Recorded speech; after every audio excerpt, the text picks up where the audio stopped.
বাড়িতে সন্ধ্যের পর এই জিনিসটি দেখলে বুঝবেন স্বয়ং মা লক্ষ্মী আসতে চলেছেন আপনার সংসারে। নমস্কার দর্শক বন্ধুরা, আমাদের পুজো বার্তা ইউটিউব চ্যানেলে আপনাদের সকলকে স্বাগত। বন্ধুরা, মা লক্ষ্মীর আশীর্বাদ লাভ করবার জন্য আমরা সবাই কিছু না কিছু করে থাকি, কারণ মা লক্ষ্মীর আশীর্বাদ লাভ করলে জীবনে কোনো কিছুর আর অভাব থাকে না। মা লক্ষ্মী শুধু যে আমাদের ধন সম্পত্তি দেন তা নয়, মা লক্ষ্মীর আশীর্বাদ পেলে সংসারে আসে সুখ, স্বাচ্ছন্দ্য এবং তার সঙ্গে সঙ্গে সৌভাগ্য। কিন্তু বন্ধুরা, আপনারা জানেন কি, মা লক্ষ্মী সংসারে আসার আগে আমাদের কিছু সংকেত প্রেরণ করেন। কিন্তু বন্ধুরা, আমাদের অজ্ঞানতার কারণে আমরা সেই সংকেতগুলো অবহেলা করে থাকি, আর এর কারণেই মা লক্ষ্মী রুষ্ট হয়ে আমাদের সংসারে আর অধিষ্ঠান করেন না। আজ আপনারা আমাদের এই ভিডিওতে মা লক্ষ্মীর এমন কিছু সংকেত বিষয় জানতে পারবেন, যা উনি আমাদের সংসারে আসার আগে আমাদের দিয়ে থাকেন। আপনার সঙ্গে এই ঘটনাগুলো যদি ঘটে, তাহলে বুঝবেন আর দেরি নেই, এবার মা লক্ষ্মী স্বয়ং সম্পদের ভাণ্ডার নিয়ে আপনার সংসারে আসতে চলেছে। সঙ্গে থাকুন আমাদের, ভিডিওটি একদম স্কিপ করে দেখবেন না। প্রত্যেকটি সংকেত আমরা এই ভিডিওতে বিস্তারিতভাবে আলোচনা করেছি। আর ভিডিওটি দেখবার পর যদি বিন্দুমাত্র আপনাদের ভালো লেগে থাকে, তাহলে অবশ্যই চ্যানেলটি সাবস্ক্রাইব করে আমাদের সঙ্গে থাকবেন। বন্ধুরা, সনাতন শাস্ত্র মতে সন্ধেবেলাটা অত্যন্ত শুভ একটি সময়। এই কারণেই সন্ধ্যাবেলা প্রদীপ জ্বালিয়ে শাঁখ বাজানোর রীতি রয়েছে আমাদের শাস্ত্রে।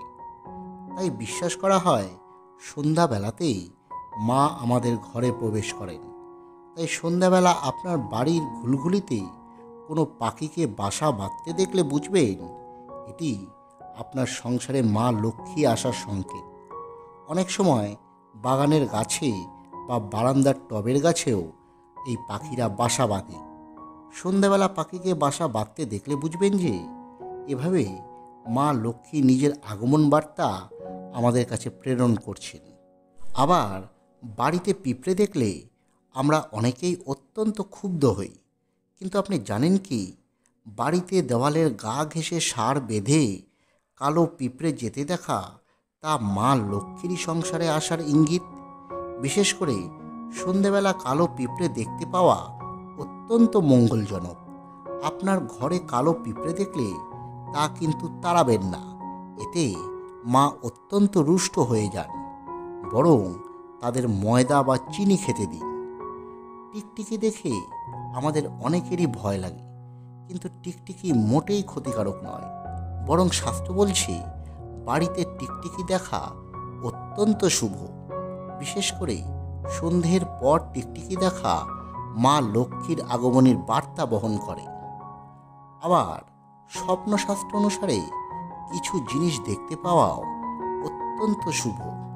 স্বপ্নের মধ্যে আপনি যদি ঝাঁটা, শাক, সাপ, টিকটিকি, পেঁচা, বাঁশি, পদ্মফুল বা গোলাপ ফুল দেখতে পান, তাহলে বুঝবেন মা লক্ষ্মীর আশীর্বাদে আপনি শিগগিরই প্রচুর অর্থ লাভ করতে চলেছেন। বন্ধুরা, পেঁচা হলো মা লক্ষ্মীর বাহন। তাই আপনার বাড়িতে যদি কখনো পেঁচা আসে, তাহলে বুঝবেন দেবী লক্ষ্মীর আগমন আপনার সংসারে খুব তাড়াতাড়ি হতে চলেছে। সেই সঙ্গে সূর্যাস্তের পর যদি আপনি কখনো পেঁচা দেখেন, তাহলে বুঝবেন মা লক্ষ্মী সুখ এবং সৌভাগ্যকে সঙ্গে নিয়ে আপনার সংসারে আসতে চলেছে। বন্ধুরা, এই গেল মা লক্ষ্মী সংসারে আসবার আগে যে সমস্ত ইঙ্গিত বহন করে সে বিষয়ে আলোচনা। এর মধ্যে একটিও যদি আপনি পেয়ে থাকেন, তাহলে বুঝবেন মা লক্ষ্মী আপনাকে কোনো বিশেষ ইঙ্গিত প্রদান করছে। আপনারা এগুলোর মধ্যে কোনটি পেয়েছেন তা আমাদের কমেন্ট করে জানান। ভিডিওটি ভালো লাগলে অবশ্যই লাইক করুন, অন্যদের মধ্যে শেয়ার করুন। ধন্যবাদ, সকলে ভালো থাকবেন।